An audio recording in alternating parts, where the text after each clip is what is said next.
Let me show y'all. This is how I bust up in the room. Now, usually I do this. I ain't do that. I did this.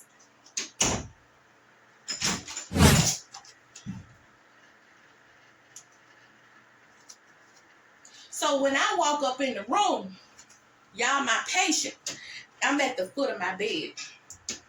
My patient is kind of sitting up, but not because she's moved the bed up. She's just sitting up, and her demeanor, it has changed. She went from being calm and cool, collected, and sweet to I could see her energy was on 10, and her face was doing this funny stuff. I didn't know what was going on with it.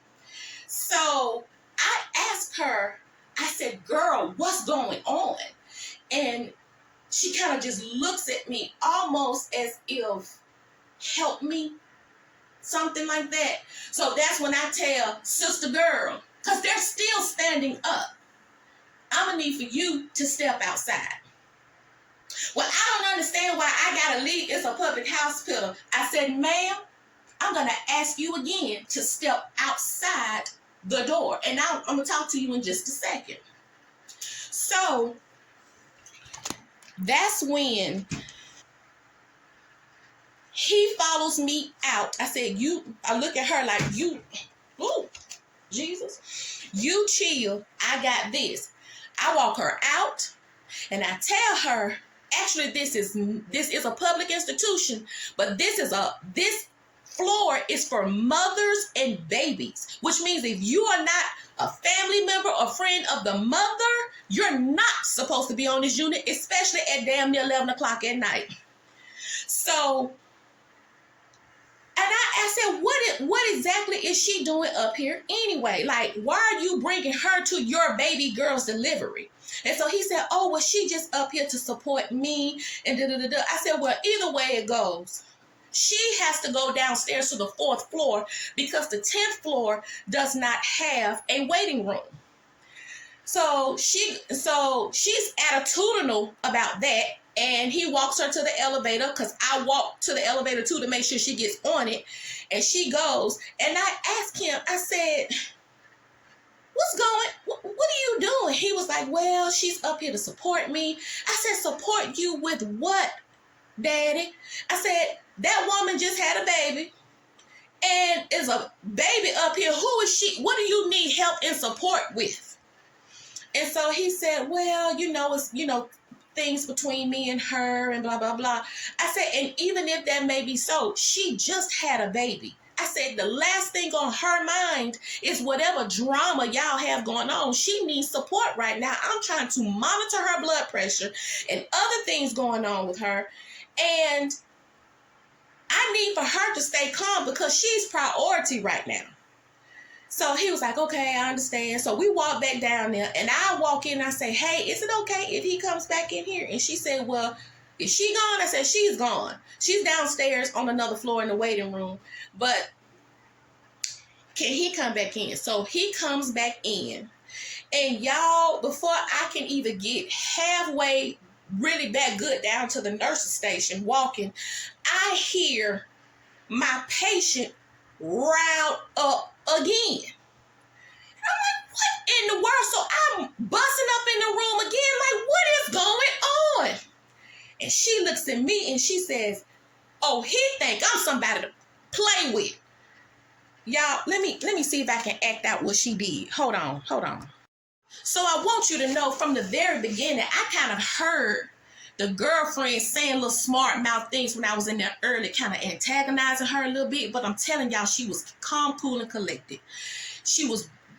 I was really proud of her. And then he kind of was like egging it on a little bit, kind of like he hearing what the girlfriend was doing, which was egging it on. So I don't know what he went in there and said after I so kindly let him back in. But when I walked through the door again, my patient, hold up, let me show y'all what she did. My patient did this because she was up under the cover. My patient said, Because she was up like this kind of. And she was like, oh, he must think I'm somebody to play with. Uh-oh.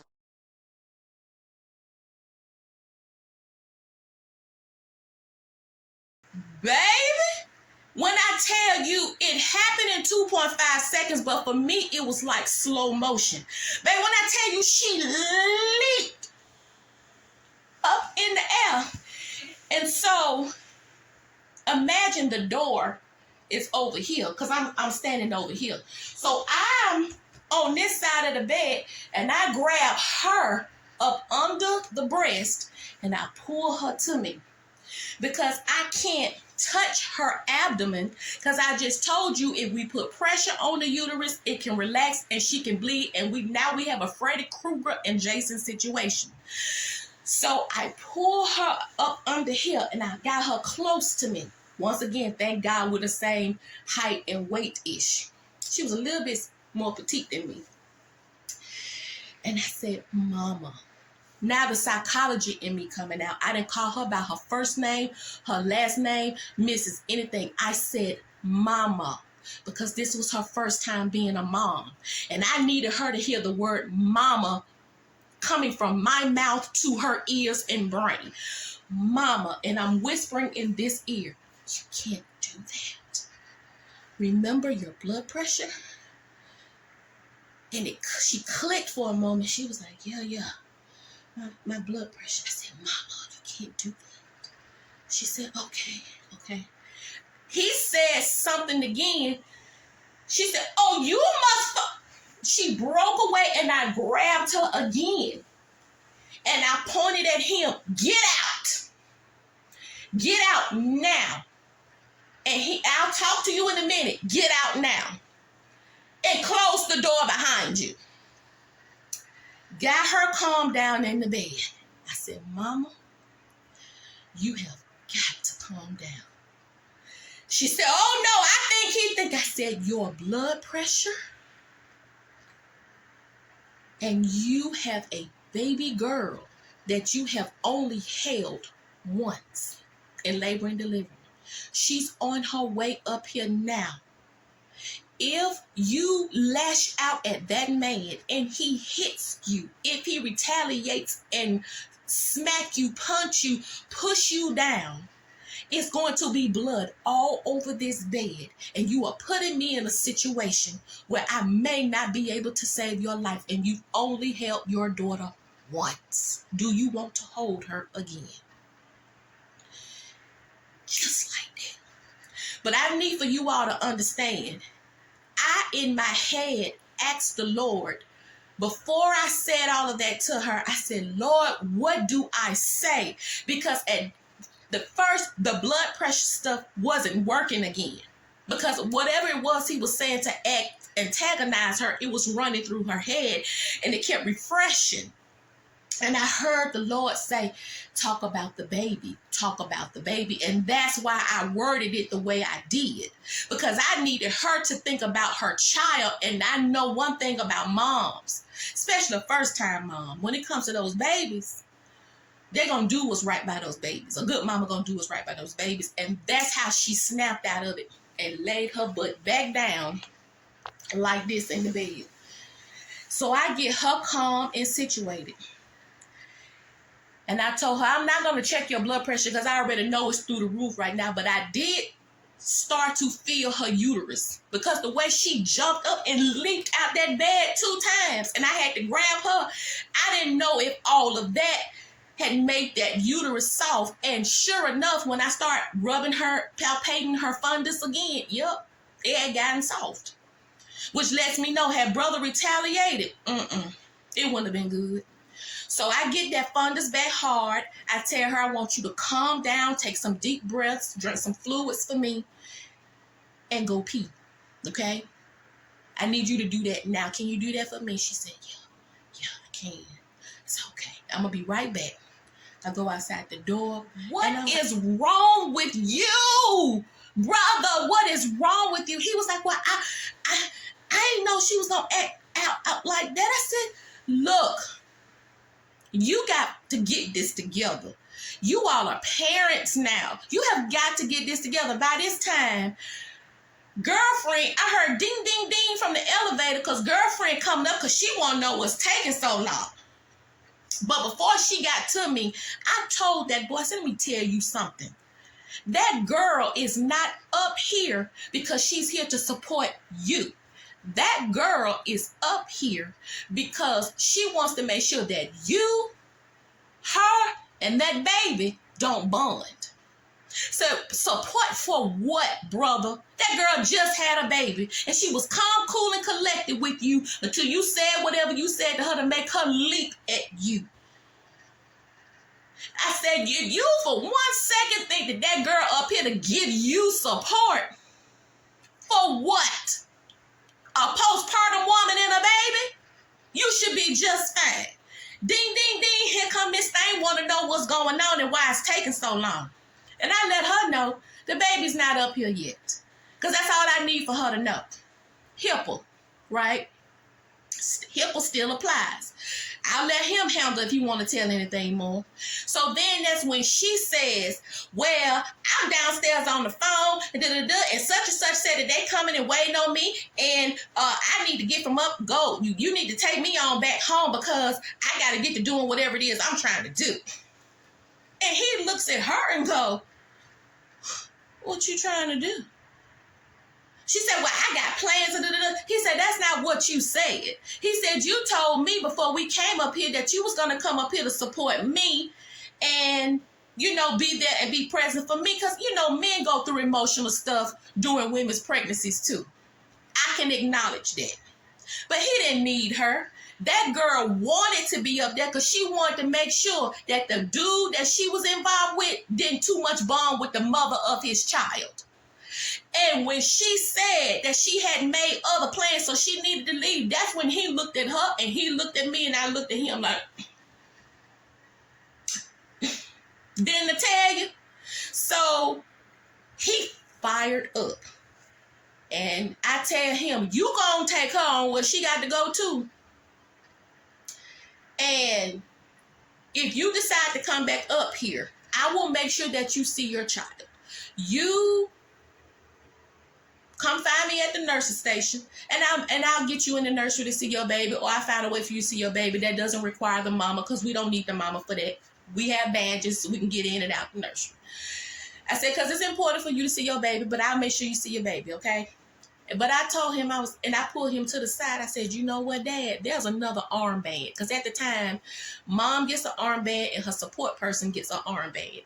She didn't have another support person to give her armband to. So I told him, if you had not have just her off, she probably would have given you the other band and you could have walked in the nursery and seen your baby without me. But because you thought it was appropriate to bring your girlfriend to your child's delivery and upset the mom and cause her blood pressure to go sky high and her uterus to get soft, she's probably not going to give you that band now.